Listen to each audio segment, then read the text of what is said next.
I got these earrings. I can see it's already made. So with the help of a scissors, I separate the bead-like part of it from the skeleton, that is the iron part. I did that to the other ears. I cut out a little piece of material. The material is enough to cover the bead-like part. We want the material that is big enough to cover it. So I rub gum on the bead-like part. I give it some time to dry. About 1 minute is okay. Then I place it on the material and try to wrap it around. Please make sure you keep it aside for about a minute so you don't have a messy work.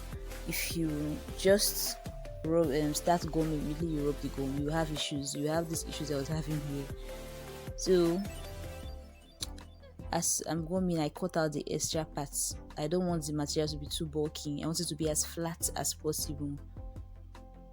So I cut out the extra parts and I keep gumming.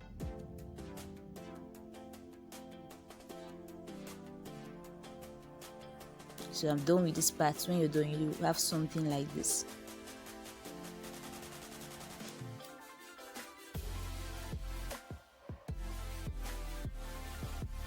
So I get this part. I apply gum at the back of the bead-like parts and on this iron part, and I keep them for some time to dry, at least a minute.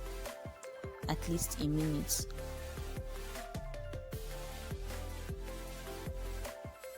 So I do the same thing to the other ear. Apply gum on the bead side, wrap it, cut off the excess.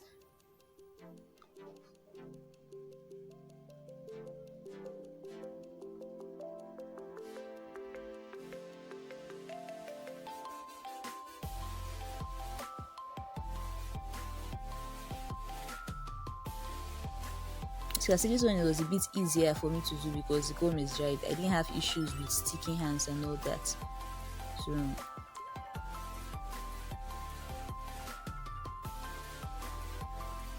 and we have this.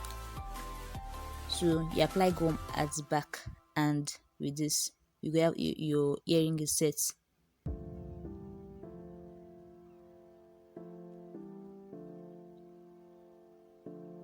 You've set this aside for a minute at least. So you carefully put the bead-like part on the iron part, press it, put the material, since I tuck the ones that are coming out, tuck them inside. I know that. Just make sure you press it, put it carefully. And we are done.